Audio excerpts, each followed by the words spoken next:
Hello students, welcome back to prep on. अपने GS course को आगे बढ़ाते हैं और आज हिस्ट्री को पढ़ते हैं और मॉडर्न पीरियड तक we have completed. Let us continue from modern period onwards. कुछ एक दो क्वेरी हैंडल कर लूं।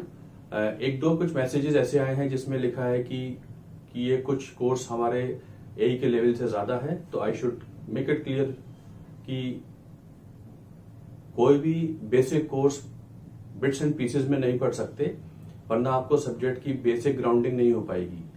कहीं कहीं ऐसी बातें बता दी जाती हैं जो शायद आपके एक एग्जाम में ना आए, लेकिन जितने एग्जाम आप देते हैं कहीं ना कहीं ये डेफिनेटली टकराएंगी। दूसरी बात, आपके एई के एग्जाम में भी कई बार ऐसे हाई क्वेश्चंस आ जाते हैं जो आसान नहीं होते। 2015 में यूपी पीसीएल का एई का एग्जाम हुआ था, उसमें एक क्वेश्चन आया कि 86th अमेंडमेंट एक्ट से 21A आर्टिकल जुड़ा था। अब 21A article right to life से एक जोड़ के आर्टिकल लिखा गया 21 capital A. It was added by which amendment act, जो अगर आपको फंडामेंटल राइट्स डिटेल में नहीं पढ़ाएंगे तो नहीं आ पाएगा। तो इस तरीके से जो ओरिएंटेशन है आपके लेक्चर का वो बिल्कुल आपके एग्जाम्स के हिसाब से है, जितने एग्जाम्स आपको देने हैं उनके हिसाब से है। तो उसके लिए बिल्कुल परेशान ना हो। बेसिक हिस्ट्री, बेसिक पॉलिटी पढ़ाई जा रही है, आपके फायदे की चीज है, तो इसको एसिमुलेट करिए। It will help you in all your exams which you are going to appear in the coming months और सो। और बेसिक है ये, इससे कहीं ज्यादा कहीं बैलेंस करके बनाया गया है। तो चलिए आगे बढ़ते हैं। Late us continue Indian history.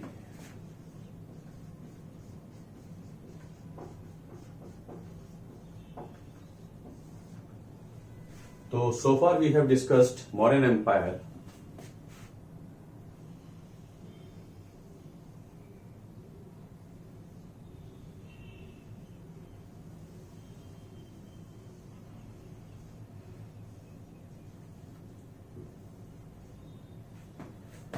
Modern empire. So there was a Magad empire ruled by Haryang dynasty, Sheshunak dynasty, Nan dynasty, and Mauryas. And Mauryas ruled over the whole of India. So when Ashok was over, as the last modern king Brihadrat was killed by Pushyamitra Shung, so after Mauryas were over, this whole modern empire was divided into three parts. इसके तीन parts हुए. In the northwestern India and North India, there ruled foreign dynasties. In this part, still Magad was ruling. वो जो मगध अभी भी चल रही है. And Andhra Pradesh and Maharashtra, they ruled the first big rulers of South Indian system, that is Satvahan dynasty. तो जो मौर्यों के बाद का पीरियड है, जिसको हम बोल देते हैं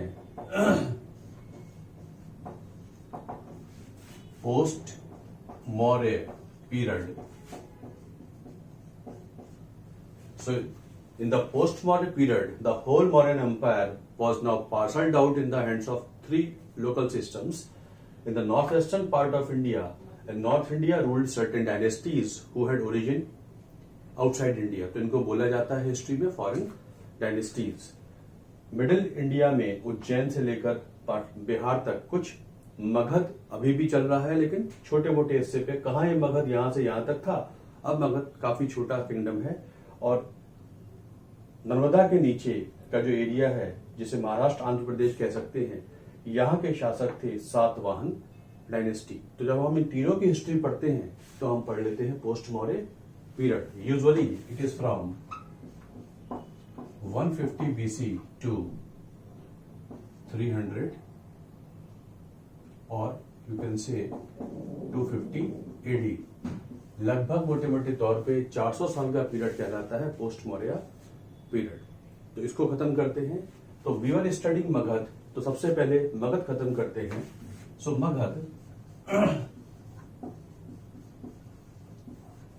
मगध के चौथे शासक थे कौन? मौर्याज. और the last Mauryan king was Brihadratha, killed by Pushyamitra Shunga. तो मगध पे आने वाले पांचवें शासक थे शुंग डायनेस्टी, शुंगास. मैंने आपको बताया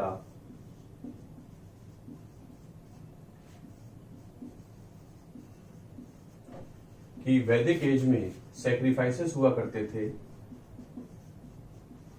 उनमें बड़ा फेमस माना जाता है द अश्वमेध sacrifice performed by Pushyamitra Shunga.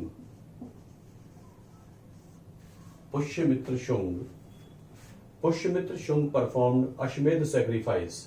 ये काफी इंपॉर्टेंट अश्वमेध सैक्रिफाइस माना जाता है। वैसे वैदिक लिटरेचर में इसका उल्लेख तो है, लेकिन एक इंपॉर्टेंट बड़े स्तर पे करने वाला एक राजा हुआ, that was Pushyamitra Shunga. And this यज्ञ, ये इसलिए भी इंपॉर्टेंट हो जाता है, it was performed for him by his priest Patanjali. Basically मुझे आपको यहां लाना था, इस यज्ञ को संपन्न करने वाला पुरोहित था पातंजलि। मतलब Patanjali lived in the time of which king? तो your answer is Pushyamitra Shunga. And who is Pushyamitra Shunga? The one who killed the last Mauryan king Brihadrath. तो उसी समय हुए उज्जैन में एक Patanjali was a purohit who performed this yajna for his master Pushyamitra Shunga. Patanjali also wrote a book called Yoga Sutra. Patanjali also wrote a book called Yoga Sutra. एक किताब लिखी है पतंजलि ने संस्कृत में, योग सूत्र। And he also road Mahabhashya. Patanjali ने 2 किताबें लिखी, एक तो संस्कृत में लिखी है योग सूत्र, दूसरी लिखी है Mahabhashya. What is Mahabhashya? It is a commentary on Ashtadhyayi earlier written by sage Panini. ये आपके पीएसयू के क्वेश्चंस हैं, कहीं भी कुछ ज्यादा नहीं है। काफी पहले हुए सेज पाणिनि, उन्होंने एक किताब लिखी थी अष्ट अध्यायी संस्कृत में। The book was on grammar of Sanskrit. Sanskrit grammar पे किताब थी, व्याकरण पे किताब थी। मैंने आपको वेदांग बताए थे, 6 वेदांग वैदिक लिटरेचर में, उनमें एक वेदांग था व्याकरण। उस व्याकरण का सब्जेक्ट मैटर तो व्याकरण है। उस किताब का नाम है अष्टाध्यायी। तो Ashtadhyayi is part of 6 Vedang, उन्हीं में से एक अष्टाध्यायी है। जो व्याकरण है उसका रियल नेम है अष्टाध्यायी। तो उन दिनों हुआ करते थे पाणिनि, उन्होंने किताब लिखी है। The earliest book on Sanskrit grammar was Ashtadhyayi, 8 chapters written by Panini. उसी पर आगे चल के पतंजलि ने लिखा है, भाष्य माने होती है टीका टिप्पणी, commentary on Ashtadhyayi called Mahabhashya, another book on grammar of Sanskrit. तो इस समय हुए थे पतंजलि इन the time of Pushyamitra Shunga, इसी समय हुआ करते थे। इसके बाद जो छठे शासक आ जाएंगे मगध पर, वो कहलाते हैं कान्व डायनेस्टी।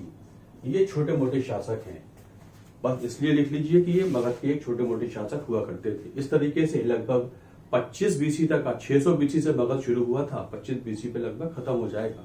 इस तरीके से मगध शुरू हुआ हर्यंकों द्वारा।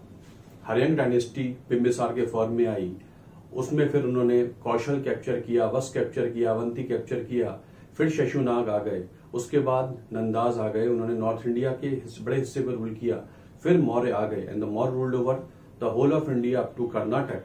लेकिन मौर्यों के बाद फिर डिसइंटीग्रेशन शुरू हुआ, उस डिसइंटीग्रेटेड मगध में रूल करते थे शुंग एंड कान्वों के तौर पे मगध खत्म हो जाता है। सो ये सीरीज रही, Haryanka, then Shishunaga, then Nandas, then Mauryas, peak of Magadha empire, declining phase में Shunga and Kanva. This is more than sufficient for Magadha empire. तो पोस्ट मौर्य पीरियड में एक छोटा मोटा मगध हुआ करता था।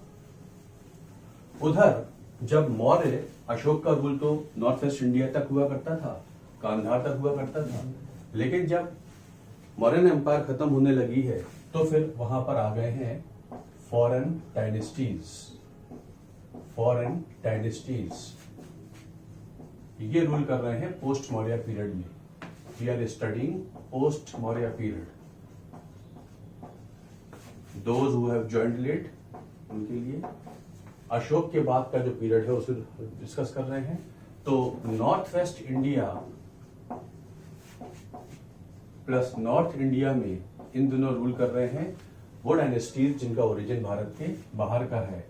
इनमें जो सबसे पहले शासक थे वो कहलाते थे Indo Greeks. The first rulers who ruled north west India were Indo Greeks और हिंद यवन, इनको कहा जाता था Indo Greeks.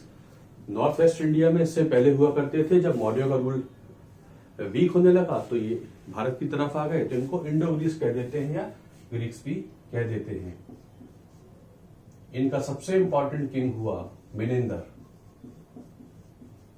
The most important king of them was a king called Menander. Indo Greeks का सबसे इंपॉर्टेंट राजा भारत में हुआ है मिनेंदर। इसके बारे में एक किताब है मिलिंद पन्हो। इसके बारे में एक किताब है मिलिंद पन्हो, क्वेश्चंस ऑफ मिलिंद। इसको समझ लीजिए। ये ग्रीक राजा है और ये बुद्धिज्म फॉलो करना चाहता है, लेकिन बुद्धिज्म फॉलो करने से पहले ये एक मॉन्क से, नागसेन से बुद्धिज्म पे बहुत सारे क्वेश्चंस करेगा। नागसेन इसके क्वेश्चंस का आंसर देंगे और ये कन्वर्ट हो जाता है बुद्धिज्म में। तो ये मिलिंद पन्हो वो किताब है जिसमें डिस्कशन दिखाया गया है बिटवीन मिनिंदर एंड मॉन्क नागसेन। और मिलिंद पन्हो पाली भाषा में है। आपको याद हो बुद्धिज्म का जो कोर लिटरेचर है वो पाली लिटरेचर है ना, त्रिपिटक, सूत्र विनय एंड अभिधम्म पिटक। ऐसे ही पाली भाषा की किताब है मिलिंद पन्हो। और मिलिंद पन्हो का मतलब होता है मिलिंद के प्रश्न। इस ग्रीक राजा मिलिंदर को भारतीय इतिहास में बोला गया है मिलिंद, तो इसका मतलब है questions of Milind. Which of the following book is in the form of dialogue session between a king and a monk? तो आपका आंसर हो जाएगा मिलिंद पन्हो। और it is also evidence of conversion of foreigners into Indian religions as Milinder started following what? Buddhism, and the book is called Milind Panho. उससे famous हुआ ये राजा Milinder. Conversation between king and monk Nagsen से संबंधित पाली भाषा की किताब बुद्धिज्म की धार्मिक किताबों में आती है मिलिंद पन्हो। नागसेन ने जो बताया वो बुद्धिज्म के बारे में था और मिलिंदर बुद्धिज्म फॉलो करने लगा है। These Indo Greeks introduced coins. Bharat में सिक्कों का चलन सही मायनों में तो शुरू हुआ इंडो ग्रीक्स की वजह से। बहुत सारे सिक्के भारत में शुरू हो जाते हैं। यहीं से इन्होंने एस्ट्रोनॉमी में भी योगदान दिया है। ज़ोडिएक साइंस वगैरह ग्रीक्स वगैरह से हम लोगों ने लिए हैं। And they have given lot of contribution in the Indian art also, जिसे हम गांधार आर्ट कह देते हैं, जो इनके ही इन्फ्लुएंस से बनी है। तो इंडो ग्रीक्स का बहुत सारा कंट्रीब्यूशन रहा। सिक्के भारत में चलने लगे हैं और पहली बार देखा गया है कि सिक्कों पर राजाओं की आकृति बनी हुई है। इससे पहले ऐसे सिक्के भारत में नहीं मिलते थे। पहली बार प्रॉपर कॉइन्स भारत में शुरू किए थे हिंद यवनों ने, इंडो ग्रीक्स ने, मतलब इंडियन इकोनॉमी का मोनेटाइजेशन हुआ था। इससे पहले काइंड में व्यापार होता था, अब सिक्कों के जरिए एक्सचेंज हुआ करेगा। तो बड़े स्तर पर they introduced proper coins in India. Astronomy में इनका योगदान रहा और ज़ोडिएक साइंस वगैरह हैं वो काफी इंपॉर्टेंट हुए भारत में। और इंडियन आर्ट में जो पर्टिकुलरली गांधार आर्ट है, जो मैं आगे बताऊंगा आपको, वो भी ग्रीक आर्ट ही मानी जाती है। तो काफी सारा इनका इंडियन कल्चर में कंट्रीब्यूशन रहा। तो पहले शासक जो रूल कर रहे हैं नॉर्थ वेस्ट इंडिया में, उनका नाम था इंडो ग्रीक्स। ये इंडो ग्रीक्स के बारे में सफिशिएंट है आपके लिए। सेकंड शासक थे the Shakas of western India. इन दिनों गुजरात के शासक शाकाज हैं, Shakas of western India.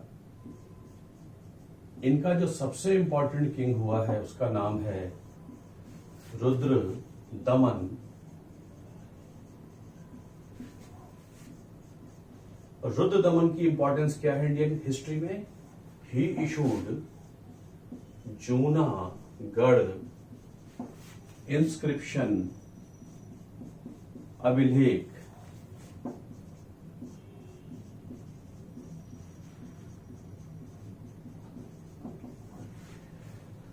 Rudradaman शक डायनेस्टी का राजा है। ये फॉरेन ओरिजिन के लोग हैं। इनमें बहुत सारे राजा हुए, लेकिन सबसे इंपॉर्टेंट हुआ रुद्रदमन वन, रुद्रदमन और रुद्रदमन वन। और सबसे इंपॉर्टेंट कंट्रीब्यूशन इसका इंडियन कल्चर में यह है कि इसने जारी किया है, जूनागढ़ इसकी कैपिटल है, जूनागढ़ अभिलेख। और जूनागढ़ अभिलेख की खासियत क्या है?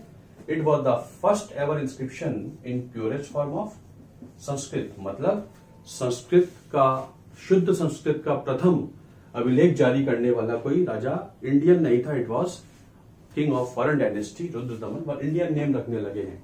तो Junagadh inscription was issued by Rudradaman one, who was the king of Shakas of western India. It was the first ever inscription in the purest form of Sanskrit. और एक इंपॉर्टेंट पॉइंट यह है कि इसमें सौराष्ट्र मतलब गुजरात सेमी एरिड एरिया है, बारिश वहां कम होती थी, आज भी कम होती है, पहले भी कम होती थी। वहीं पर एक सुदर्शन लेक बनवाई गई थी, उसके बारे में उल्लेख करता है जूनागढ़ इंस्क्रिप्शन में रुद्रदमन वन। सुदर्शन लेक आजकल सुदर्शन डैम कहलाता है। ये सुदर्शन लेक का उल्लेख जूनागढ़ इंस्क्रिप्शन में है। It was the only source of irrigation in the Saurashtra area at that particular time. इसलिए बहुत इंपॉर्टेंट लेक मानी जाती है सुदर्शन लेक, जिसका उल्लेख जूनागढ़ इंस्क्रिप्शन में हुआ करता है। तो ये शाकास थे वेस्टर्न इंडिया के। ये दूसरे शासक थे जिन्होंने बहुत लंबे समय तक, लगभग 388 एडी तक, 400 एडी तक रूल किया था गुजरात में, सौराष्ट्र में। सौराष्ट्र के शासक शाकाज ऑफ वेस्टर्न इंडिया। ये सफिशिएंट है शाकास के लिए। और थर्ड नंबर के शासक थे पार्थियन डायनेस्टी, या पहलव भी लिखा मिल जाएगा। इसको आप चाहें तो ना भी याद करें, मैं तो श्रृंखला के लिए बता रहा हूं। और चौथे थे कुषाण डायनेस्टी, और ये इन सब में सबसे बड़े माने गए हैं। तो कई बार क्वेश्चन ऐसा आ जाता है कि फॉरेन डायनेस्टीज ने भारत में किस सीरीज में रूल किया, तो आपको मिल जाएगा उस सीरीज को चूज करने के लिए। तो लिखा होगा इंडो ग्रीक्स या सिर्फ ग्रीक्स लिखा होगा। सेकंड नंबर पर शाकाज लिखा होगा, थर्ड नंबर पर कुषाण लिखा होगा। अगर थोड़ा बढ़ा के क्वेश्चन देंगे तो इनको भी काउंट कर लेंगे, वरना ग्रीक, शाकाज एंड कुषाण इस श्रृंखला में भारत में रूल करते थे। इसको आपको याद करना है। The foreign dynasties in the post modern period ruled in which particular series, you can से पहले ग्रीक्स, फिर शाकाज एंड देन कुषाणास। अगर तीसरे नंबर पे आएंगे तो पार्थियंस आ जाएंगे। ये नॉन एंटिटी डायनेस्टी थी, मतलब बहुत ज्यादा नहीं थे बट काउंट हो जाते हैं। तो ग्रीक्स, शाकाज एंड कुषाण, सबसे बड़े इनमें थे कुषाण डायनेस्टी। तो अब देखते हैं कुषाण डायनेस्टी। ये याद करना है आपको, कुषाण डायनेस्टी, कुषाणास।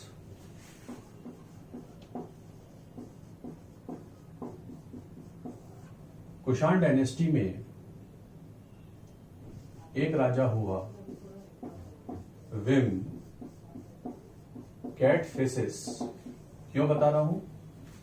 इसलिए बता रहा हूं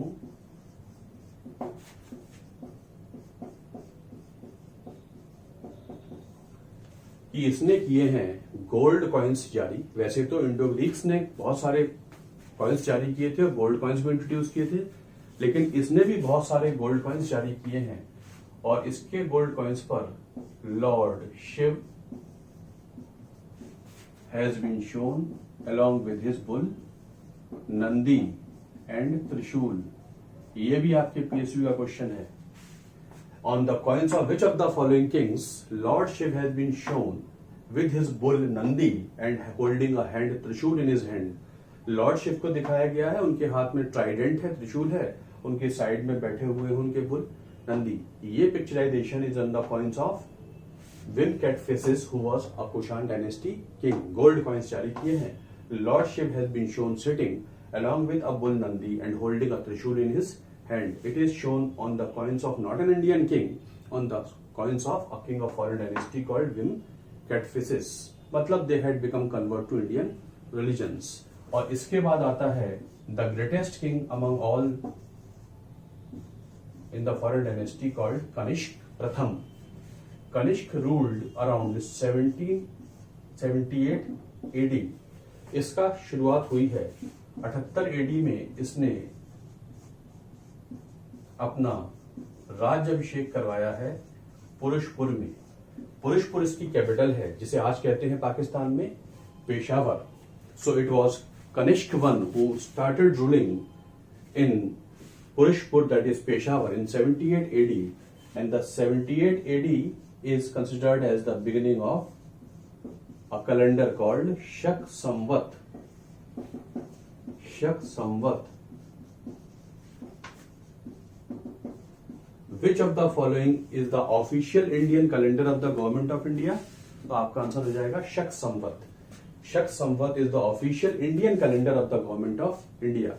बहुत सारी संवतें भारत में चलती थी, उनमें वो भारतीय संवत कैलेंडर जिसे गवर्नमेंट ऑफ इंडिया रिकॉग्नाइज करती है या गवर्नमेंट के डॉक्यूमेंट्स में उल्लेखित होगी, दैट इज कॉल्ड शक Samvat. And Shaka Samvat was started by Kanishka in 78 AD. शुरू हुई थी शक संवत।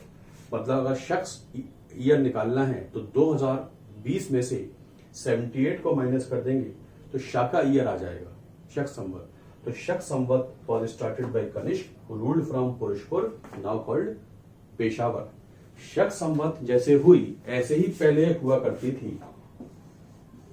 शक संवत से पहले होती थी विक्रम एरा। विक्रम एरा, विक्रम संवत। तो इससे पहले की संवत है विक्रम संवत। किसी राजा विक्रमादित्य ने, अभी इसके बारे में बताऊंगा आगे चलकर, somebody called Vikramaditya started a calendar called Vikram Samvat in 57 BC। और सेकंड नंबर पे आती है शक Samvat. And government of India का जो कैलेंडर ऑफिशियल इंडियन कैलेंडर है वो है शक संवत, दिस वन। तो विक्रम संवत, विक्रम ईयर निकालना हो तो 2020 में 57 ऐड कर दीजिए तो विक्रम ईयर आ जाएगा। तो दो एराज याद रखनी है, विक्रम संवत 57 BC, कई जगह 58 BC लिखा होगा, it is 57 BC Vikram Samvat. और बाद में आ जाती है शक संवत। Vikram Samvat was started by somebody called Vikramaditya, we will discuss later on, and Kanishk started the Shak Samvat in 78 AD. In the time of Kanishk, there were some important people, जैसे कि वसुमित्र, एक बुद्धिस्ट मॉन्क हुए थे वसुमित्र, याद है आपको। फोर्थ बुद्धिस्ट काउंसिल किसने करवाई थी? कनिष्क ने करवाई थी। And it was chaired by whom? Vasumitra. Kanishka के समय हुए हैं एक और बुद्धिस्ट मॉन्क अश्वघोष। कनिष्क के समय हुए हैं एक और बुद्धिस्ट मॉन्क अश्वघोष, हु रोट बुद्ध चरित्र। कनिष्क के समय हुए हैं अश्वघोष, who wrote a book called Buddha Charit. Buddha Charit, biography of Buddha, not in Pali but in Sanskrit. ये बुद्धिज्म में संस्कृत साहित्य की इंपॉर्टेंट किताब मानी जाती है। अश्वघोष was a Buddhist monk who lived in the time of home, lived in the time of Kanishka, and he wrote a book in Sanskrit called the Buddha की जीवनी लिखी है, Buddha Charit. It is a book in Sanskrit about the life of Buddha, written by a Buddhist monk called Ashwaghosh, who lived in the time of who? A Kushan dynasty king called Kanishk। तो हुए हैं एक अश्वघोष, and इसी समय हुए हैं एक चरक। इसी समय हुए एक Charak, famously known, and Charak lived in the time of Kanishk and wrote a book called Charak Samhita। wrote a book called Charak Samhita, a book on Indian medicine system। मैंने आपको मेडिसिन के बारे में बताया, Atharvaveda earliest book on Indian medicine, फिर उपवेद बताए थे, उनमें किताब थी आयुर्वेद। आगे चल के एक किताब और होगी Charak Samhita. Charak lived in the time of Kanishka and he wrote a book in Sanskrit called Charak Samhita. Charak Samhita is a book on what? It is a book on medicine. आपके एग्जाम में काफी पहले क्वेश्चन आया पीएसयू में, which of the following is a physicians manual? इनमें कौन सी किताब physicians manual है? तो आपका आंसर होगा चरक संहिता। मेडिकल प्रिस्क्रिप्शंस की किताब है Charak Samhita, and he lived in the time of Kanishka.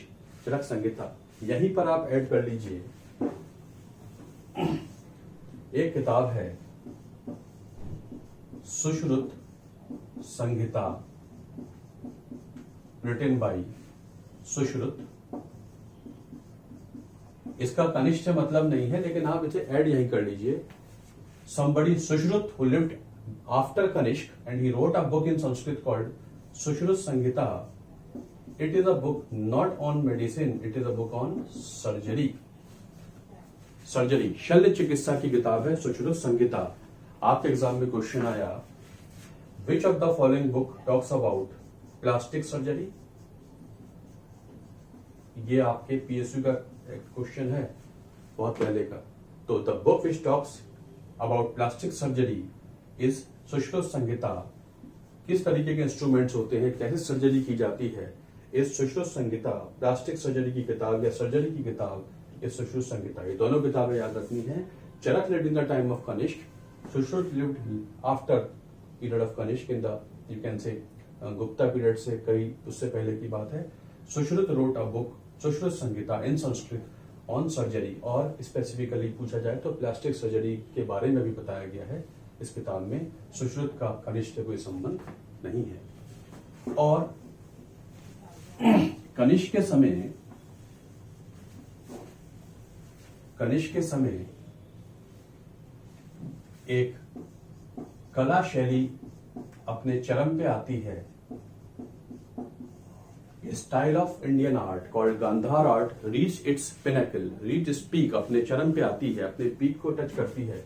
Called Gandhara कला, मतलब उत्तर पश्चिम भारत में जितनी भी कला है वो कहलाती है, पत्थर की कला कहलाती है Gandhara art. Particularly Gandhara art की विशेषता ये है कि इसके सारे थीम्स तो इंडियन हैं, और इंडियन में भी इसके थीम्स बुद्धिज्म से संबंधित हैं, लेकिन बनाने का तरीका इसका ग्रीक है, इसका स्टाइल ग्रीक है।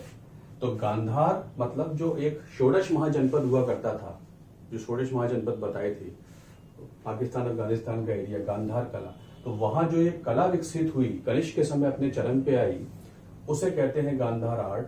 गांधार आर्ट के थीम्स तो इंडियन है, इंडियन में भी बुद्धिज्म है, लेकिन गांधार स्टाइल ग्रीक स्टाइल है। बुद्ध की मूर्तियां बनने लगी हैं गांधार आर्ट में। बुद्ध की सबसे पहले मूर्ति बनाई जाती है गांधार, भारत में मूर्तियां बननी शुरू हुई हैं तो गांधार आर्ट में बनी है बुद्ध की मूर्ति, जहां बुद्ध को ग्रीक फीचर्स में दिखाया गया है। जो यूरोपियन फीचर्स होते हैं, कर्ली हेयर्स और एक लंबा सा कपड़ा ओढ़े हुए, इस तरीके से गांधार कला में उनको दिखाया गया है। बुद्ध की जितनी मूर्तियां हैं वहां उनको कर्ली हेयर्स में दिखाया जाएगा, ये आप देखेंगे। तो ये गांधार आर्ट है basically. Gandhara art reached its pinnacle in the time of which king Kanishka. वैसे तो कौन सी आर्ट है, ग्रीक आर्ट है। तो गांधार कला इज अ ग्रीक आर्ट, और ग्रीको बुद्धिस्ट आर्ट भी कह देते हैं, मतलब style wise Greek and theme wise Indian. तो क्वेश्चन आपके एग्जाम में आया कि which of the following art, किस आर्ट के लिए कहा जाता है that an artist of this particular art was having mind of an Indian but hands of a Greek। किस कला के लिए कहा जाता है कि उसकी सोच तो भारतीय है लेकिन उसके हाथ ग्रीक हैं, ऐसा कहा जाता है गांधार कला के लिए। An artist of Gandhar art was having mind of an Indian but hands of a Greek, meaning thereby he used to think about, he used to create his art in the Greek features on the topics or the themes of Indian, and that particular Indian maybe it was Buddhist art basically। तो गांधार कला कनिष्क के समय विकसित हुई थी। और कनिष्क का जो सेकंड कैपिटल थी वो थी मथुरा।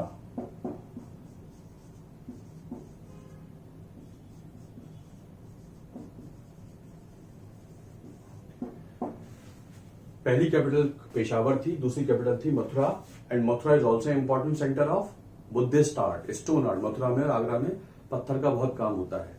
वहीं पर कनिष्क की एक हेडलेस इमेज मिली है, लंबी सी इमेज है, उसमें हेड कटा हुआ है और उसमें कनिष्क की इमेज है, ऐसा स्टूडेंट्स ने बताया है। And this Mathura was the second capital of Kanishka, from where we have found headless image of Kanishka. ये भी आपके एग्जाम में क्वेश्चन आ चुका है। कनिष्क की हेडलेस मूर्ति मिली है कहां से, मथुरा से, which was another centre of Mathura this thing Buddhism. तो दो स्कूल्स ऑफ आर्ट होते हैं एंशियंट इंडिया में, Gandhara school of art and Mathura school of art. Gandhara school of art is about Buddhism and Mathura school of art is about Buddhism, Jainism and Hinduism. तीनों स्कूलों के संबंधित यहाँ कुछ ना कुछ मिल जाएगा, लेकिन Gandhara art exclusively is Buddhist art found in the north western part of India. तो ये मैंने आपको कुछ सेलिएंट पॉइंट्स बताए पोस्ट मौर्य पीरियड के। This is post Maurya period, जो गुप्तास के पहले और मौर्यास के बाद हुआ था। This is sufficient for post Maurya period. लगभग 250 एडी तक मौर्यास ये रूल करते रहेंगे, और इनके बाद फिर शासक जो आएंगे वो कहलाते थे the Gupta rulers. Post Maurya period के बाद गुप्ता एज शुरू हो जाती है, और लगभग 319 से 550 एडी तक का पीरियड कहलाता है द गुप्ता एज। तो मतलब मौर्यों के बाद का पीरियड या गुप्तों से पहले का पीरियड कहलाता है पोस्ट मौर्य पीरियड या प्री गुप्ता पीरियड। मतलब दो बड़ी डायनेस्टीज मौर्यास और गुप्तास, उनके बीच में जो पीरियड था that is called post Maurya period या प्री गुप्ता पीरियड। तो अगले बड़े शासक हैं गुप्ता एज, लगभग 319 एडी में से 550 एडी तक लगभग 200 साल प्लस नॉर्थ इंडिया पे रूल किया गुप्ता किंग्स ने। इनका फाउंडर था एक किंग कॉल्ड श्रीगुप्त। याद करना है, आपके एसएससी जेईई एग्जाम में क्वेश्चन आते हैं इस तरीके के। श्रीगुप्त नाम का एक छोटा मोटा शासक था जिसने गुप्ता डायनेस्टी को शुरू किया है, फाउंडर ऑफ श्रीगुप्त। लेकिन एक्चुअल रूल शुरू होता है इन the time of Chandragupta one. Actual rule शुरू होता है इन the time of Chandragupta one. तो पहला बड़ा किंग गुप्ता पीरियड में हुआ नाम चंद्रगुप्त वन, जिसने अपना रूल शुरू किया 319 एडी में। जिसने अपना रूल शुरू किया 319 एडी में, और 319-20 एडी में एक और कैलेंडर शुरू हुआ गुप्त संवत। 319-20 एडी में एक और कैलेंडर शुरू हुआ एंशिएंट इंडिया का गुप्त संवत। पहली हो गई विक्रम संवत, सेकंड हो गई शक संवत, थर्ड हो गई Gupt Samvat. The king Chandragupta one who started his rule in 319 AD started a calendar called Gupta Samvat or Gupta era. He was grandson of Shrigupta. He was the first big king of Gupta dynasty, जिसने north India के कुछ हिस्से पर rule किया था। And he was followed by his son Samudragupta. 335 AD से 380 AD तक, याद करने की नीड नहीं है, मतलब 4th सेंचुरी के मेजर पार्ट में, 4th सेंचुरी एडी के मेजर पार्ट में रूल करता था भारत पे एक Samudragupta, who led military campaigns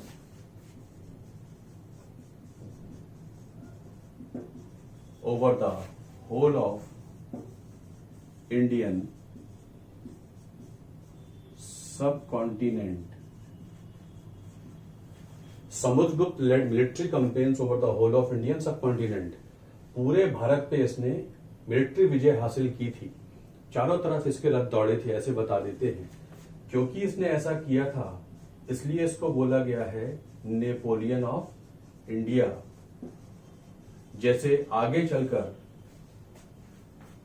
Napoleon होगा and Napoleon will capture the whole of Europe, ऐसे ही कुछ भारत के सब कॉन्टिनेंट में किया था समुद्रगुप्त ने, तो इसको बोला गया है नेपोलियन ऑफ इंडिया। एक ब्रिटिश हिस्टोरियन विंसेंट स्मिथ ने किताब लिखी है अर्ली हिस्ट्री ऑफ इंडिया, उसमें कहता है कि Samudragupta can rightly be called the Napoleon of India because he had led military campaigns over the whole of Indian subcontinent. उसके रथ सिंघल द्वीप तक गए। सिंघल द्वीप मतलब कहा जाता है कि वो काफी उसका इन्फ्लुएंस काफी दूर तक था। लंका, सिंघल द्वीप, काफी दूर तक उसका इन्फ्लुएंस होता था। तो समुद्रगुप्त को बोला गया है Napoleon of India. He was son of Chandragupta one. उसने ये कैंपेन्स किए हैं, इसके बारे में हमको पता लगता है एक अभिलेख से जिसे कहते हैं प्रयाग प्रशस्ति। उसने कैंपेन्स किए हैं, ऐसा उसने लिखवाया है एक अभिलेख में कॉल्ड प्रयाग प्रशस्ति, और also called Allahabad pillar inscription. Allahabad pillar inscription. Samudragupta ने जारी किया है एक संस्कृत भाषा में अभिलेख, लिखने वाले व्यक्ति का नाम है हरिसेन। उसके समय का एक पोएट था हरिसेन। हरिसेन ने एक काव्य रचना की है जो इस पिलर पे उल्लेखित है। इसका नाम है अभिलेख का प्रयाग प्रशस्ति, अलाहाबाद पिलर इंस्क्रिप्शन। यहीं पर राजा को बोला गया है Kaviraj. Again this has been asked in your exam, आपके लेवल के एग्जाम में, which Gupta king has been called as Kaviraj in inscriptions? Samudragupta को बोला गया है कविराज। वो कवियों को आश्रय देता है या खुद पोएट है ये किसी को नहीं पता, लेकिन the king has been called as Kaviraj in his Prayag Prashasti. So Prayag Prashasti was issued by who? Samudragupta. Also called Allahabad pillar inscription. Sanskrit भाषा में हरिसेन ने लिखी है प्रयाग प्रशस्ति। Harisena composed Prayag Prashasti in the honour of Samudragupta. उसने बोला है कि चारों दिशाओं में रथ दौड़े हैं और बड़े भाग पर मिलिट्री कंपेन्स किए हैं समुद्रगुप्त ने। प्रयाग प्रशस्ति का संबंध समुद्रगुप्त से है। Samudragupta issued a large number of gold coins. बहुत सारे सोने के सिक्के जारी किए हैं समुद्रगुप्त ने। उनके ऊपर जो चित्र दिखाए गए हैं उनके बेस पर इनका नाम हिस्टोरियंस ने रखा है। समुद्रगुप्त ने 6 प्रकार के सिक्के जारी किए हैं गोल्ड कॉइन्स। उनमें 2 सिक्के ज्यादा पूछे जाते हैं। सबसे पहले इंपॉर्टेंट होता है वीणा टाइप। तो on the gold coins Samudragupta has been shown playing musical instrument veena, और हिस्टोरियंस ने सिक्कों का नाम रख दिया वीणा प्रकार के सिक्के। तो which king issued Veena type of gold coins? Answer is Samudragupta. Which musical instrument has been shown on Gupta coins? Veena. He also performed a big Ashwamedh sacrifice, capturing the areas of all the 4 directions. चक्रवर्ती राजा, इसलिए इस occasion पे इसने gold coins जारी किए थे, तो नाम पड़ गया अश्वमेध प्रकार के सिक्के। He also issued marriage type of coins. Chandragupta one की मैरिज एनिवर्सरी को इसने सेलिब्रेट किया था। उस समय जो गोल्ड कॉइन्स जारी किए कहलाते हैं विवाह प्रकार के सिक्के। कुमार देवी इसकी मदर का नाम था। तो gold coins Chandragupta, Kumar Devi type of coins और विवाह प्रकार के सिक्के, marriage type of coins, like this बहुत सारे कॉइन्स जारी करता है Samudragupta. In fact the Gupta kings issued the largest number of gold coins. सबसे ज्यादा सोने के सिक्के जारी किए थे गुप्ता कॉइन्स किंग्स ने। तो it was Samudragupta. Samudragupta died and he was followed by his son Chandragupta II.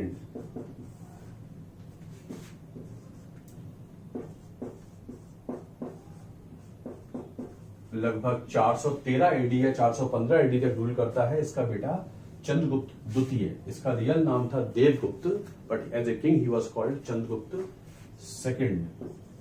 इसके बारे में एक किताब लिखी गई देवी चंद्रगुप्तम।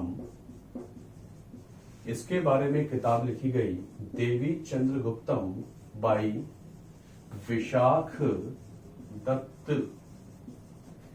इसके बारे में किताब लिखी गई है Devi Chandraguptam in Sanskrit by Vishakhadatt. Do you remember Vishakhadatt? Vishak Dutt was the same person who also wrote Mudra Rakshas about Mauryan dynasty. किस तरीके से मौर्यन एम्पायर बनाएंगे, विशाख दत्त हुए थे अर्ली मेडिवल एज में। उन्होंने 2 किताबें लिखी हैं। एक मौर्य से संबंधित है Mudra Rakshasa, how Mauryan empire came into being, और एक है under what conditions Chandragupta second became king of Gupta empire. किन हालातों में गुप्ता एम्पायर का राजा बना था चंद्रगुप्त सेकंड। वो महिला का वेश धारण करता है और अपने दुश्मनों को मारता है। ये जो संस्कृत ड्रामा है ये कहलाता है Devi Chandraguptam, written by who? Vishakhadatt. Vishakhadatt wrote 2 books, I repeat. One was Mudra Rakshas about Mauryans, second was about Guptas, Devi Chandraguptam. Vishak Dutt lived in the early medieval age and he wrote 2 books in Sanskrit, Mudra Rakshas and Devi Chandraguptam. Devi Chandraguptam talks about how Chandragupta II or Devgupta became the king of Gupta empire. He took the guise of a woman, entered the camp of his enemy, killed him, and finally he rescued his part of his empire from that particular enemy and he became the king of Gupta empire. इसके बारे में है, he gave final defeat to Shakas. अभी आपको बताया था मैंने, पश्चिमी भारत में सौराष्ट्र में शक राजाओं का रूल था. इसने शकों को हमेशा के लिए खत्म कर दिया है, और जब इसने शकों को खत्म किया है तो टाइटल लिया है Vikramaditya. When he killed Shakas, he took the title of Vikramaditya. That is, वो राजा जिसका पराक्रम किस गॉड जैसा है? सन गॉड जैसा है. ये भी आपके पीएसयू का क्वेश्चन है. In which of the when the kings took the title of Vikramaditya. Indian history का बड़ा फेमस टाइटल है विक्रमादित्य. बहुत सारे राजा अपने आप को विक्रमादित्य कहते थे. तो जब इसने शकों का दमन किया है तो अपना टाइटल लिया है विक्रमादित्य. तो when the kings used to take the title of Vikramaditya, they used to compare their courage and valour with which god? Aditya जैसा पराक्रम रखने वाले कहलाते थे विक्रमादित्य. सन गॉड से अपने आप को कंपेयर करते हैं राजा जब वो अपने आप को कहते हैं Vikramaditya. And Chandragupta second took the title of Vikramaditya. अभी मैंने आपको बताया था कि 57 बीसी में एक विक्रम संवत शुरू हुई थी, started by a king called Vikramaditya 57 BC में. वहां भी कहानी में यही लिखा हुआ है कि जब राजा ने शकों पे विजय प्राप्त की थी तो एक कैलेंडर शुरू किया था called Vikram Samvat 57 BC. 57 BC का कैलेंडर तो रियल है, हुआ करता था, लेकिन शकों पर फाइनल विजय प्राप्त करने वाला राजा था चंद्रगुप्त सेकंड. और ये इवेंट 57 बीसी में ना होकर 388 एडी में हुआ था. तो वो कहानी शायद बाद का ग्राफ्ट है. हमको अभी तक नहीं पता कि वो विक्रमादित्य कौन था. The earliest Vikramaditya known in the history of India was Chandragupta second, who gave final defeat to Shakas in 388 AD, and Shakas came to an end, and on this occasion he took the title of Vikramaditya. And when the kings used to take the title of Vikramaditya, they used to call themselves as what? They used to compare their courage with what? Whom? Aditya, जैसे sun god. तो इसने title लिया है विक्रमादित्य.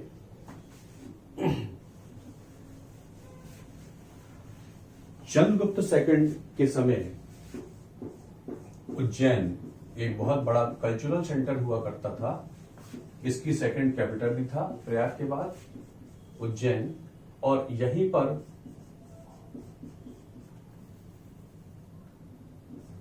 ये नवरत्न maintain करता था. He used to maintain a court of 9 gems. Navratna जैसे अकबर बाद में मेंटेन करेगा, उससे पहले उज्जैन में he used to maintain a court of 9 gems, navratna, और उनमें सबसे इंपॉर्टेंट हुआ करते थे कालिदास. तो Kalidas lived in the time of which king? Your answer is in the time of Chandragupta II. From where? Ujjain. In Ujjain, which was the most important cultural center of India at that time, there used to live 9 important people in culture, and the most important of them was Kalidas. तो कालिदास इन दोनों हुआ करते थे. ऐसे ही एक हुआ करते थे अमर सिम्हा, ये भी इंपॉर्टेंट थे. Dhanvantari, medicine man. इस तरीके से बहुत सारे इंपॉर्टेंट लोग थे. इस नवरत्नों में सबसे इंपॉर्टेंट है कालिदास. कालिदास के बारे में अभी हम कल्चर में देखेंगे. तो there was this thing.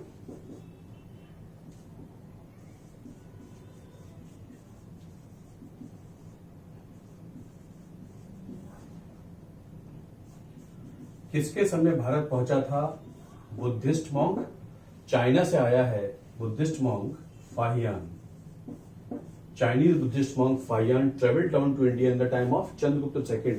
399 AD में भारत पहुंचता है फाहियान. फाहियान भारत आया है. Buddhist monk, Chinese Buddhist monk Fahian came to India in the time of Chandragupta II. और ये भी भारत के बारे में चाइनीज भाषा में अपना अकाउंट देता है. पहले बताया मैंने आपको कि Megasthenes, he came in the time of Chandragupta Maurya and he wrote a book about India in Greek language called Indica. वो भारत के बारे में एक वृतांत है ना, एक अकाउंट है. ऐसे ही आगे चल के चाइनीज भाषा में भारत के बारे में अकाउंट लिखता है फाहियान. मेगास्थनीज के बाद इंपॉर्टेंट ट्रेवलर हुआ Fahien. Fahien wrote about India. He came into India in the time of Chandragupta second. लगभग 12-13 साल ये भारत में रहेगा और भारत के बारे में काफी सारी चीजें बता के जाएगा। So Fahien, a Chinese Buddhist monk, came to India in the time of Chandragupta second. तो देयर वाज चंद्रगुप्त सेकंड। इसकी डेथ हो जाती है 413 या 415 एडी के आसपास। इसके बाद जो राजा आएगा गुप्ताज में वो है कुमार गुप्त प्रथम। 415 से 455 एडी तक रूल करेगा कुमार गुप्त वन। और कुछ इसी समय कुमार गुप्त ने कंस्ट्रक्शन करवाया है नालंदा महाविहार। इसका ओरिजिनल नाम था नालंदा महाविहार और Nalanda university. Nalanda university was constructed in the time of which king? A Gupta king called Kumar Gupta I, son of Chandragupta II, who ruled from 415 to 455 AD.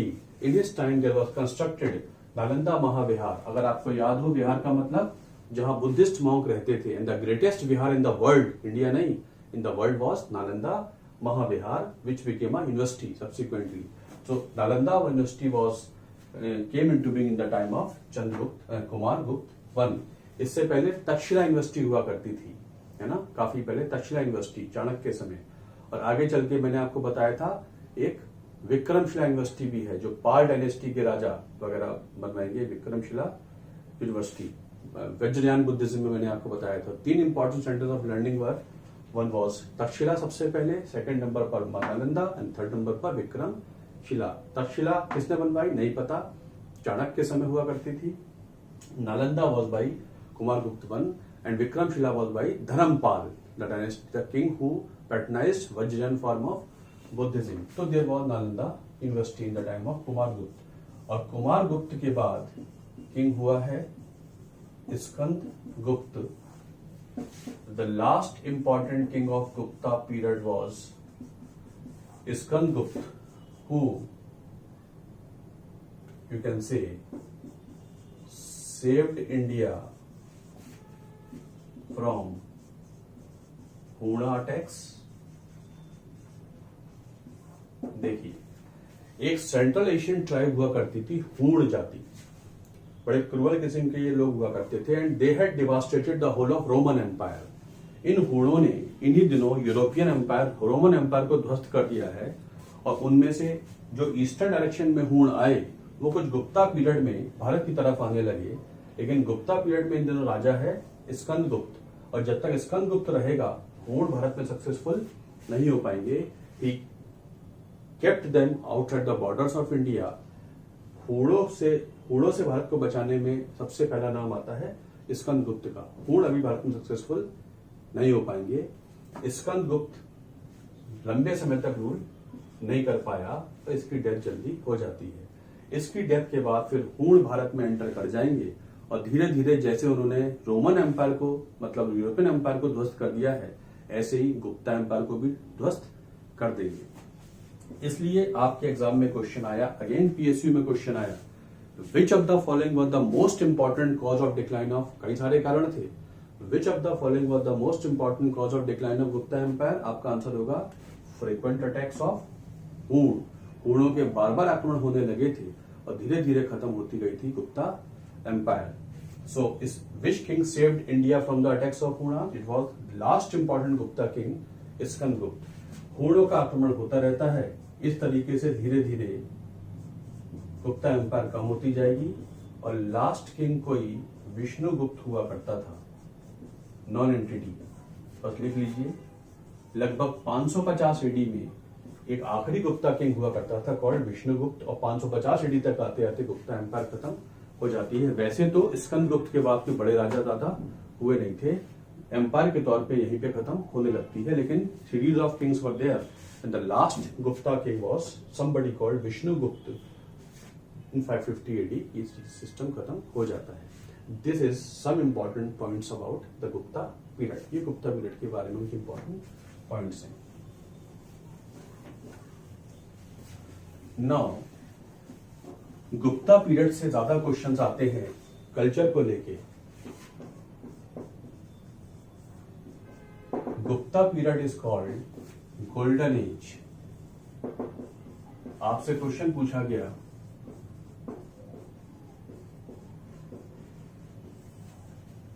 कि which period is called golden age of ancient India, तो आपका answer हो जाएगा Gupta age. Why Gupta age is called golden age of ancient India? Because of cultural contribution.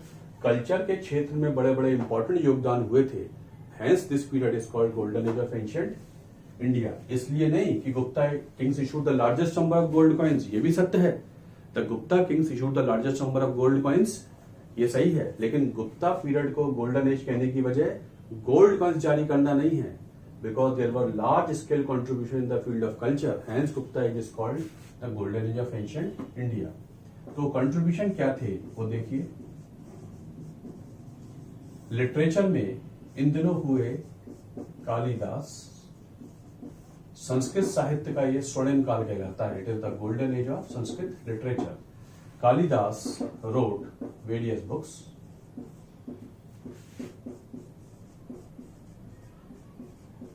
और कालिदास की किताबें आपके exam में आ जाती हैं। Kalidasa wrote Malavikagnimitram, Kalidasa wrote in Sanskrit, also called Shakespeare of India. जैसे शेक्सपियर होंगे आगे चलकर यूरोपियन, उसमें काफी पहले हुए थे कालिदास, 1000 साल पहले। Malvika Agnimitram was a book of Kalidas. He also wrote Raghu Vansh, he also wrote Meghdoot, he also wrote Abhigyan, Shakuntalam,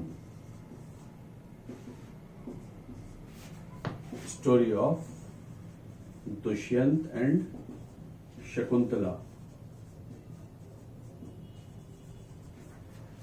Kalidas की सबसे इंपॉर्टेंट किताब है Abhigyan Shakuntalam, about the king Dushyant and Shakuntala की कहानी, महाभारत का background. Shakuntalam, Abhigyan Shakuntalam is the most important book of Kalidas. He also wrote Meghdootam, Raghuvansham, Malvika Agnimitram and many more books written by Kalidas. तो Shakuntalam is the most important book. It was translated into English, आगे चल के इसका इंग्लिश में translation भी किया जाएगा।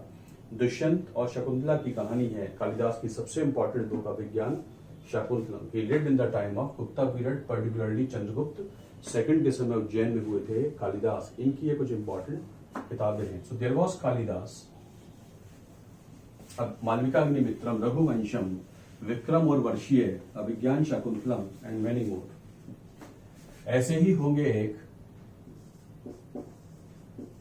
विष्णु श्रमण,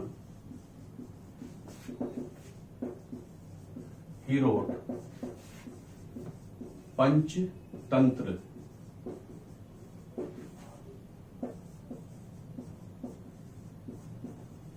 कहानियों का संग्रह, नैतिक शिक्षा की कहानियों का संग्रह, बर्ड्स और एनिमल्स के जरिए। पंचतंत्र, पंचतंत्र कहानियां किसके समय लिखी गई? गुप्ता पीरियड में। किसकी भाषा में? संस्कृत में। Who wrote?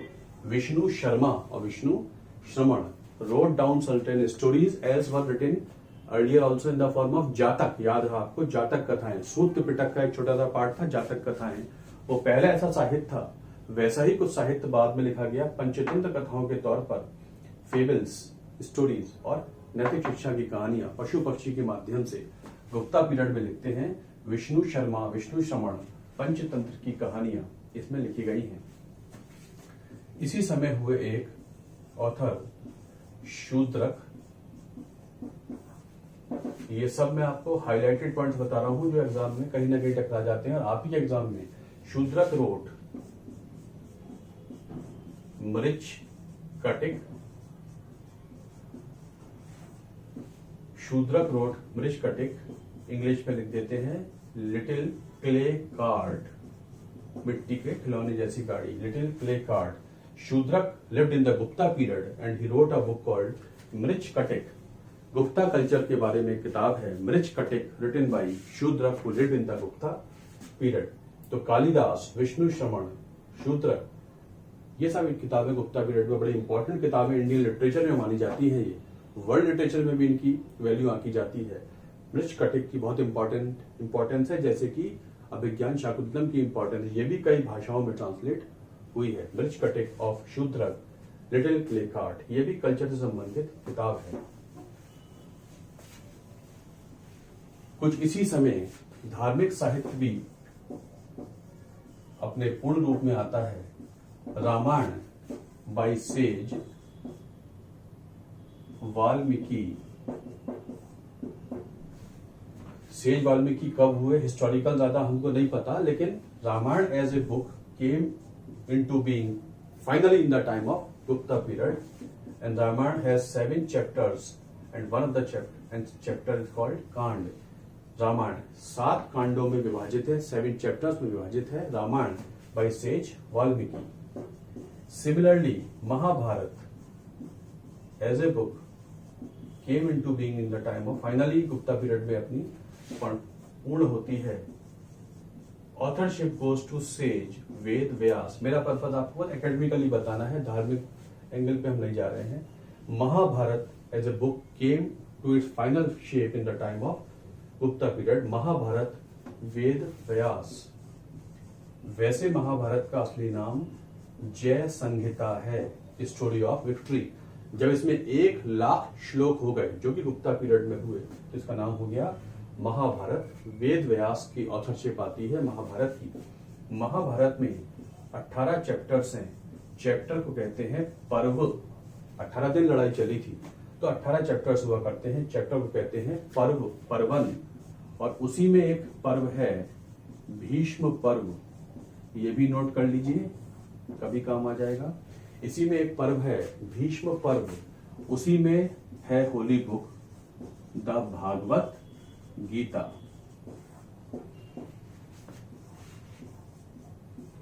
Song of the Lord,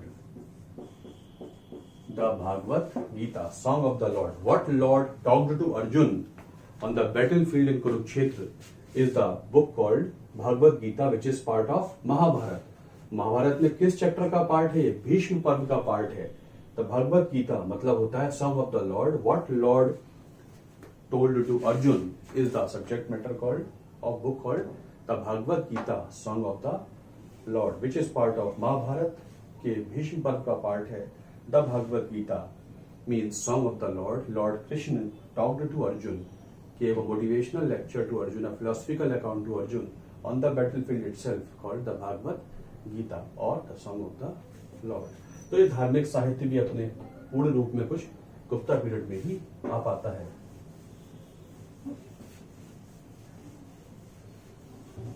इन्हीं दिनों कुछ साइंस में डेवलपमेंट हुए हैं और हुआ करते थे। एक आर्यभट्ट, गुप्ता पीरियड में हुए थे एक Aryabhata, who wrote various books. इनके बारे में किताब है आर भटियम और आर भटिय। संस्कृत भाषा में इनके बारे में किताब है। Aryabhata was a mathematician and an astronomer. Aryabhata was a mathematician and astronomer. इनके बारे में किताब है आर्यभटियम। आर्यभट्ट की किताब आर्यभटियम संस्कृत भाषा में। आर्यभट्ट का संबंध है वैल्यू ऑफ पाई से 3.1416। आर्यभट्ट का संबंध है द कॉजेज ऑफ इक्लिप्सिस से। इन्होंने बताया कि ये है कारण ऑफ इक्लिप्सिस। आर्यभट्ट का संबंध है साइज ऑफ अर्थ से। आर्यभट्ट का संबंध है साइज ऑफ अर्थ से, कॉजेज ऑफ इक्लिप्सिस से। All the bodies shine by reflected light. तो बहुत सारे एस्ट्रोनॉमिकल चीजें आर्यभट्ट के बारे में बताई जाती हैं। ट्रिगोनोमेट्री में पाई की वैल्यू एक संस्कृत श्लोक के जरिए दी है। उस संस्कृत श्लोक को जब हम डिजिट्स में कन्वर्ट करते हैं तो 22/7 आ जाता है, जिससे 3.1416 की वैल्यू निकल आती है। Aryabhata contributed a lot both in mathematics and astronomer. Aryabhatta lived in the time of Gupta period. The zero is also an Indian invention, but zero भी भारतीय इन्वेंशन है, लेकिन आर्यभट्ट से इसे कनेक्ट कर देते हैं, लेकिन इसके हमारे पास कोई कंप्लीट प्रमाण नहीं है। लेकिन फिर भी आर्यभट्ट से इसे अटैच कर देते हैं, but it is not true that Aryabhatta was inventor of zero, but Aryabhatta से काफी पहले जीरो हुआ करता था। तो zero was an Indian invention and students में कोई टेंडेंसी है, कुछ लिख देते हैं it was related to Aryabhatta. So good number of developments are in the name of Aryabhatta. इनकी किताब का नाम है Aryabhatiyam. He was an astronomer and he was a mathematician as well. Aryabhata lived in the time of Gupta period. तो हुआ करते थे एक आर्यभट्ट, ऐसे ही हुए हैं एक वराहा मिहिर, गुप्ता पीरियड के थोड़ा बाद हुए थे। इनकी किताब है पंच सिद्धांतिक। संस्कृत भाषा में किताब लिखी है पंच सिद्धांतिक, 5 लॉज ऑफ यूनिवर्स। मतलब ये 5 किताबों का संग्रह है। उसी में एक किताब का नाम है रोमक सिद्धांत। मैं आपको रोमक सिद्धांत पे लाना चाह रहा था। तो Varahamihira lived somewhere little after Gupta period. उनको किताब लिखी है संस्कृत भाषा में 5 लॉज ऑफ यूनिवर्स, पंच सिद्धांतिक। 5 किताबें हैं, उनमें एक किताब का नाम है रोमक सिद्धांत। रोम का सिद्धांत, रोमक सिद्धांत, वो ग्रीक नॉलेज के बारे में है। तो कई बार ऐसा आ जाता है कि हु रोट रोमक सिद्धांत, तो आपका आंसर है वराहमिहिर। ही wrote Romaka Siddhanta about Greek knowledge, Greek जो एस्ट्रोनॉमी की नॉलेज है उसके बारे में किताब है। वैसे Romaka Siddhanta is one of the volumes of Pancha Siddhantika, a group of 5 books about astronomy written by who, Varahamihira की किताब है Pancha Siddhantika. And many more. Brahmagupta was there who wrote Brahma Siddhanta, mathematics के बारे में कैसे होता है साइक्लिक कोऑर्डिनेट का एरिया निकाला जाता है, Brahma Siddhanta by Brahmagupta who lived after Varahamihira. तो ये कुछ साइंटिफिक डेवलपमेंट्स हैं इस पीरियड में, Gupta and post Gupta period में। There was a Brahmagupta who wrote Brahma Siddhanta, and in this Brahma Siddhanta Brahmagupta talks about what, he talks about the how to calculate the area of cyclic quadrilateral and many more things. तो ब्रह्मगुप्त हुआ करते हैं, वो बात का development है। In the Gupta period art और architecture में बनने शुरू हो जाते हैं टेम्पल्स, और जो टेम्पल बनाने की कला शुरू होती है वो थी नागर शैली, नागर स्टाइल, नागर शैली। तो नॉर्थ इंडिया के जितने टेम्पल्स हैं ये नागर शैली में बने हैं। गुप्ता पीरियड में भारत में टेम्पल्स बनने शुरू हुए हैं। उससे पहले बुद्धिस्ट टेम्पल तो मिल जाते थे जिन्हें हम क्या कहते हैं चैत्य बोल देते हैं, लेकिन हिंदू टेम्पल्स एक्चुअली बनने शुरू हुए थे इन द गुप्ता पीरियड। अभी टेम्पल्स बड़े सिंपल से हैं, लेकिन जो शैली विकसित होती है उसका नाम है नागर शैली। All the temples of north India are in Nagara style, north Indian style of temple architecture. South की कहलाती है द्रविड़ शैली, नॉर्थ की कहलाती है नागर शैली। तो नागर शैली का विकास गुप्ता पीरियड में होने लगा है। गुप्तों के टेम्पल्स बहुत खूबसूरत नहीं माने जाते, लेकिन जो सबसे इंपॉर्टेंट टेम्पल है वो है 10 avatar temple at Deogarh near Jhansi, और सही मायनों में तो ललितपुर जिले में है। 10 अवतार टेम्पल एट देवगढ़, झांसी के पास है, ललितपुर में है। ललितपुर यूपी का एक जिला है, मध्य प्रदेश के बॉर्डर पे ललितपुर। 10 अवतार टेम्पल सबसे इंपॉर्टेंट टेम्पल माना गया गुप्तों का। नागर शैली में टेम्पल बनने शुरू हुए हैं। 10 अवतार टेम्पल, 10 अवतार। अगर ये क्वेश्चन आ जाए कि हिंदुइज्म में अवतारवाद सिस्टम का शुरुआत कब देखी जाती है, तो आपका आंसर हो जाएगा Gupta period. Lord Vishnu comes in 10 अवतारास, ये गुप्ता पीरियड में ही पहली बार देखा गया है। और एक टेम्पल भी है by the name of 10 avatar temple at Deogarh in Lalitpur district of UP और नियर झांसी। सबसे इंपॉर्टेंट टेम्पल माना जाता है गुप्तों के समय का। और छोटे मोटे टेम्पल बहुत सारे हैं, लेकिन सबसे इंपॉर्टेंट टेम्पल 10 अवतार टेम्पल हुआ करता है गुप्ता पीरियड में। आगे चलकर यहीं पर ऐड कर लीजिए, आगे चलकर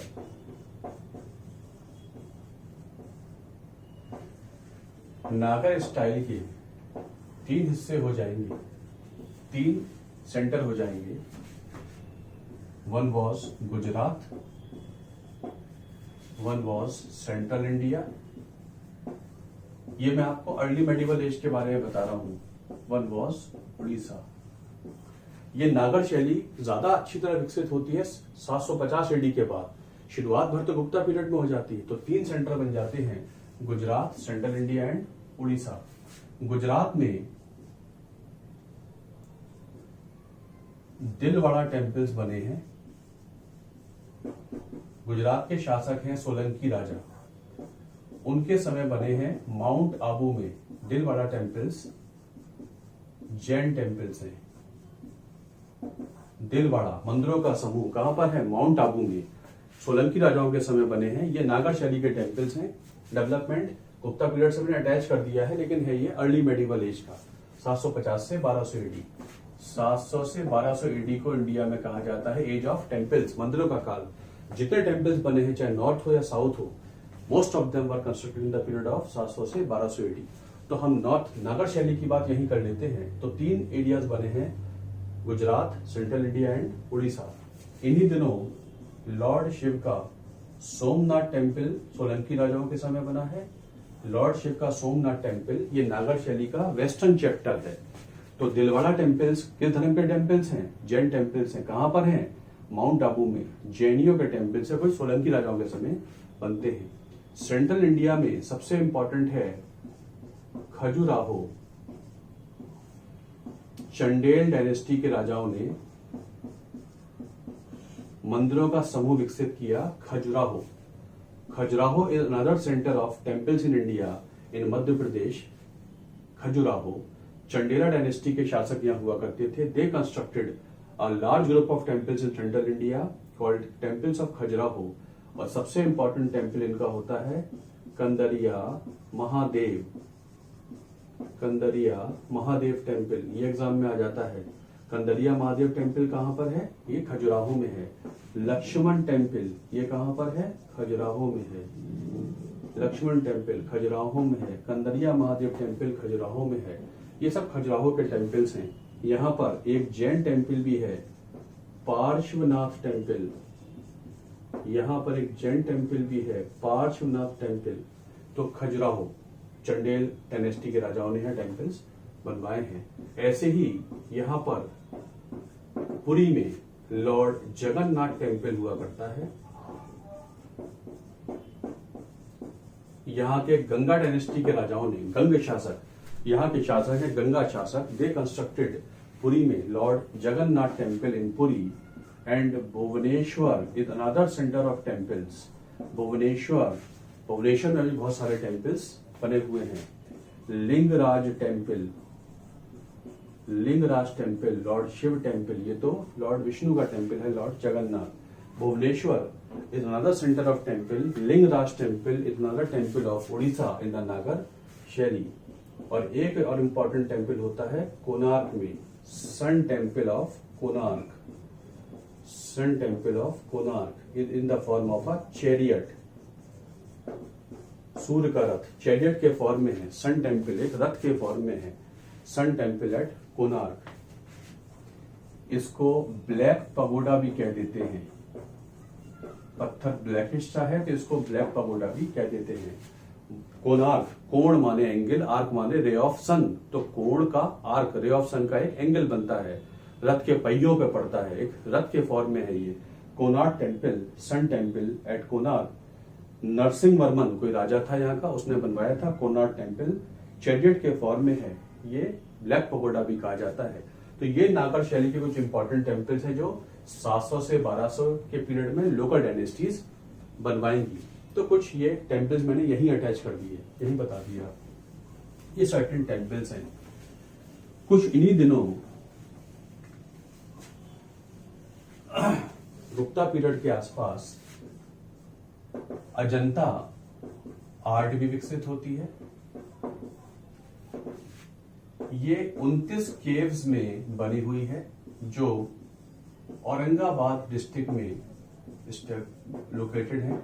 महाराष्ट्र के औरंगाबाद में ये जो 29 गुफाओं का समूह है, इसे अजंता केव्स कहते हैं। ये बुद्धिज्म से संबंधित हैं। ये बुद्धिज्म से संबंधित हैं। यहाँ पर पेंटिंग्स मिल जाती हैं, बहुत सारी पेंटिंग्स मिल जाती हैं। अजंता पेंटिंग्स एक पीरियड की नहीं है, लगभग 150 बीसी से लगभग 600 एडी तक इन पे काम होता रहा। 500-600 साल का इतिहास है अजंता पेंटिंग्स का। इन अजंता पेंटिंग्स में कुछ इंपॉर्टेंट कॉन्ट्रीब्यूशन गुप्ता पीरियड में होते हैं। अजंता पेंटिंग्स गुप्ता डायनेस्टी का योगदान नहीं है, लेकिन गुप्ता में उसे ऐड कर देते हैं क्योंकि कल्चर का पार्ट है। तो Ajanta paintings are based on which religion? Buddhism से संबंधित paintings. Ajanta painting found in the walls of caves, Aurangabad में जो दीवारों पर पेंटिंग बनी है ये कहलाते हैं Ajanta paintings. Ajanta paintings Buddhism से संबंधित पेंटिंग्स हैं। गौतम बुद्ध के जीवन के बहुत सारे दृश्य यहाँ पर पेंटिंग के तौर पे दिखाए गए हैं, अजंता पेंटिंग्स। यहीं पे ऐड कर लीजिए एलोरा, ये गुप्ता पीरियड का नहीं है। एलोरा आर्ट को विकसित किया राष्ट्रकूट डायनेस्टी। आगे चलकर महाराष्ट्र के शासक होंगे, जब मेडिवल एज शुरू होगी तो महाराष्ट्र के पहले शासक मेडिवल एज में थे राष्ट्रकूट डायनेस्टी। तो राष्ट्रकूटों की कैपिटल हुआ करती थी एलोरा, और एलोरा में जो आर्ट विकसित हुई है वो राष्ट्रकूटों ने शुरुआत की थी। Ellora was their capital, it is also in Aurangabad, ये भी औरंगाबाद में ही है। Ellora art, Ajanta and Ellora. जैसे अजंता आर्ट सिर्फ बुद्धिज्म के बारे में है, एलोरा आर्ट तीनों धर्मों के बारे में है। बुद्धिज्म भी है, जैनिज्म भी है और हिंदुइज्म भी है। तीनों आर्ट के बारे में है एलोरा आर्ट। और यहीं पर एक कैलाश टेम्पल है, यहीं पर एक कैलाश टेम्पल है constructed by Rashtrakuta raja Krishna one. एक ही पहाड़ी से पत्थर को काट के बनाया गया है ये टेम्पल, कृष्णा वन राजा ने बनवाया। Kailash temple, lord Shiv temple कहां पर है? एलोरा में है। बुद्धिज्म से संबंधित अजंता आर्ट है, लेकिन एलोरा आर्ट तीनों धर्मों से संबंधित है। सबसे इंपॉर्टेंट मास्टरपीस है एलोरा आर्ट का Kailash temple, constructed by Rashtrakuta raja Krishna Pratham. पहाड़ी से एक पत्थर को ही काटते चले गए और टेम्पल बन जाता है। इस Kailash temple at Ellora constructed by Rashtrakuta raja Krishna one ने बनवाया था। ये यहीं पर ऐड कर लीजिए, ये मेडिवल एज का डेवलपमेंट है, ये लंबे समय का डेवलपमेंट है।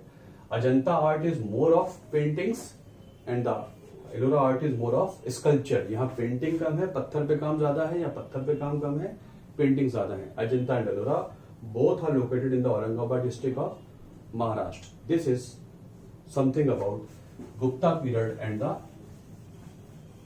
Associated things about culture. मैंने आपको एक जगह इकट्ठा करके बता दिया। ऐसे ही जब गुप्ता पीरियड खत्म हो जाता है तो फिर एक पोस्ट गुप्ता पीरियड आ जाएगा। गुप्ता किंग्स एंड हो गए हैं और यहां पर आ जाएगा एक पोस्ट गुप्ता पीरियड